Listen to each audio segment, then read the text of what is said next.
فمن ثقلت موازينه فأولئك هم المفلحون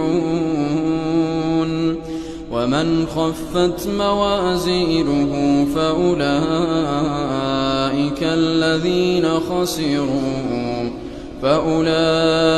الذين خسروا أنفسهم في جهنم خالدون تلفح وجوههم النار وهم فيها كارحون. Nah, jadi seperti itu ya, jamaah sekalian yang dirahmati oleh Allah. Intinya status benda, ini kembali kepada pembahasan kita. Status benda itu menjadi milik orang kafir, ini tidak menjadikan benda tersebut menjadi haram untuk kita gunakan untuk makan dan minum kalau di dalamnya itu tidak ada sisa-sisa makanan yang Allah haramkan. Adapun kalau ada sisa-sisa makanan yang Allah haramkan, baru itu tidak boleh kita gunakan tempat tersebut. Nah, yang menunjukkan bahwasanya kita boleh menggunakan tempat airnya orang kafir itu adalah hadis setelah ini yang dibawakan oleh Al-Hafidz Ibnu Hajar, yaitu hadis Imran ibn Husain, yang mana berdasarkan apa yang dinyatakan oleh Al-Hafidz Ibnu Hajar, ini hadis tawil, ada ceritanya panjang ini.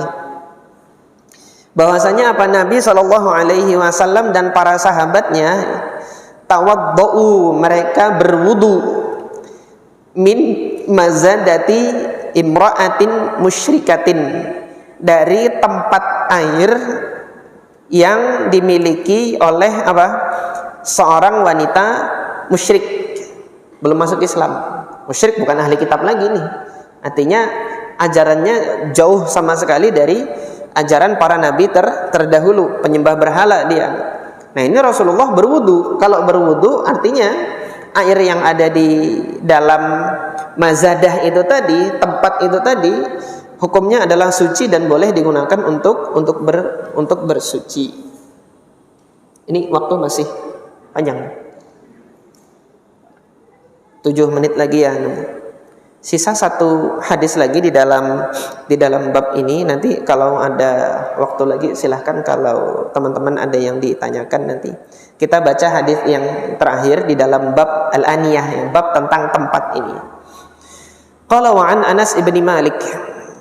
Qala rahimahullah, Al-Hafidz Ibnu Hajar rahimahullah mengatakan, wa an Anas ibn Malik radhiyallahu an, diriwayatkan dari Anas bin Malik radhiyallahu an, anna qadahan Nabi sallallahu alaihi wasallam inkasara, gelasnya Nabi sallallahu alaihi wasallam pecah.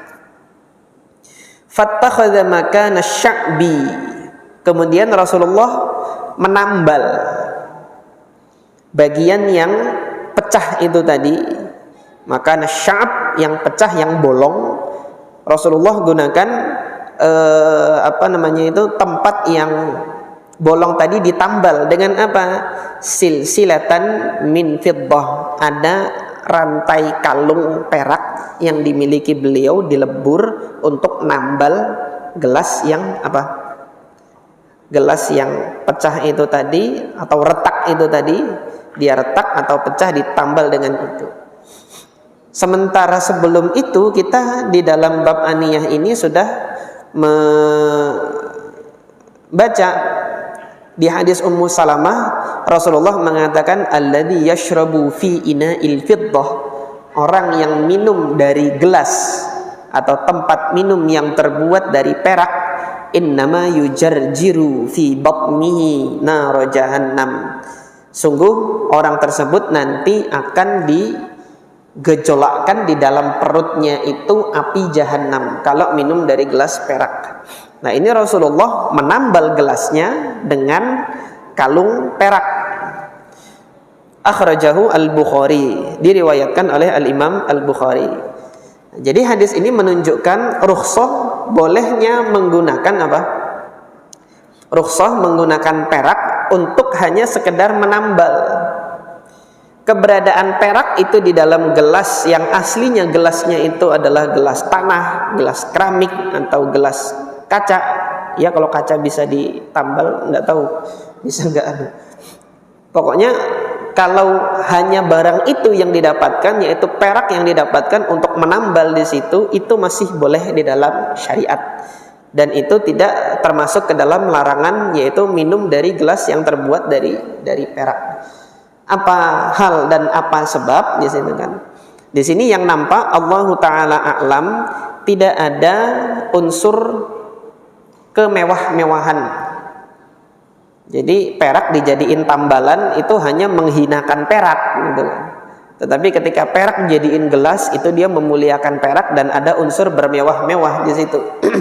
Nah, ketika ada unsur bermewah-mewah di dunia ini, lebih baik daripada gelas peraknya itu dibikin peraknya itu dibikin jadi gelas untuk tempat minum, lebih baik peraknya itu dijual, yang mana hasil penjualannya itu bisa untuk sedekah mereka-mereka yang masih memerlukan. Jadi seperti itu. Sampai di sini masih ada waktu sebentar. Ada yang ditanyakan, kami persilahkan. Nah.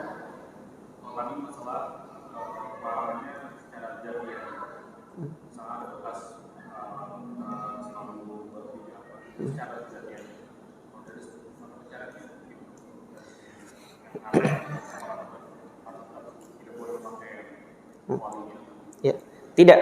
Tadi kan yang makanan yang diharamkan itu berdasarkan zat ya.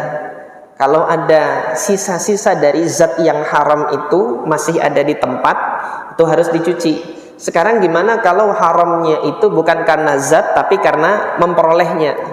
Misal habis dipakai masak daging ayam, yang daging ayamnya itu ayam curi punya tetangga, masih ada sisa di situ. Boleh nggak kita pakai untuk mencuci untuk masak udang gitu kan? Habis bekas dipakai masak ayam, tapi ayamnya hasil curian. Gitu. Nah, yang demikian ini tidak berlaku karena haramnya benda tersebut itu karena apa? Karena cara memperolehnya. Dari mana kita bisa dapat dalilnya ini? Allah Ta'ala a'lam. Ini yang nampak bagi saya untuk saat ini adalah hadis Barirah. Azannya sebentar, di sini belum. Hadis Barirah. Jadi Ibunda Aisyah radhiyallahu anha, ketika Nabi datang kepada Ibunda Aisyah, Nabi SAW pernah bertanya, "A'indakum syai'?" Apakah kalian memiliki sesuatu untuk dimakan? Qalat, "La ya Rasulullah, enggak ada yang bisa dimakan." Kemudian Rasulullah mengatakan, "Alam ara burmatan 'alan nar fihi laham." Bukankah saya melihat ada burmah, ada qidr, ada panci yang sedang mendidih di atas api, itu di dalamnya ada laham, ada daging gitu kan. Nah, kata Aisyah, "Dzaka lahmun tusaddiqa 'ala Barirah." Wahai Rasulullah, itu adalah daging yang disedekahkan kepada Barirah. Wa anta la ta'kulus sadaqah. Sementara engkau tidak makan sedekah dan engkau tidak diharamkan atas engkau sedekah. Nah, ini kan cara memperolehnya haram bagi Rasulullah, sedekah gitu loh. Tetapi ini sedekah untuk Rasulullah atau untuk Barirah? Itu untuk Barirah. Oleh karena itu kemudian Nabi mengatakan huwa laha sedekah. Laham itu, daging itu untuk Barirah adalah sedekah, walana hadiah, bagi kita itu jadi hadiah. Ketika sudah didapati cara memperolehnya itu bukan lagi dengan cara yang haram gitu, maka itu menjadi halal bagi Rasulullah SAW.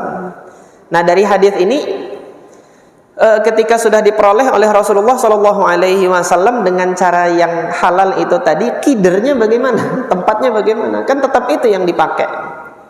Tempatnya tetap itu yang dipakai. Jadi Allah Ta'ala a'lam, yang nampak bagi saya didasarkan pada hadis Barirah ini, kalau bekas dipakai untuk memasak makanan yang haram, yang keharamannya itu karena cara memperolehnya, itu tidak wajib untuk dibasuh, disucikan gitu. Jadi seperti itu. Allah Ta'ala a'lam.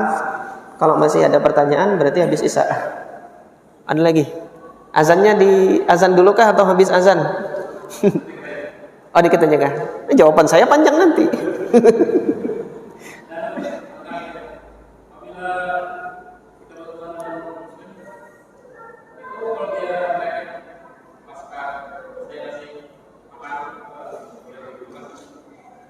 Kita yang ngasih makan.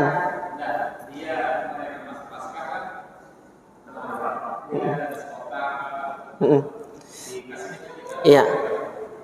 Kalau seorang kafir ya merayakan peringatan hari raya mereka gitu.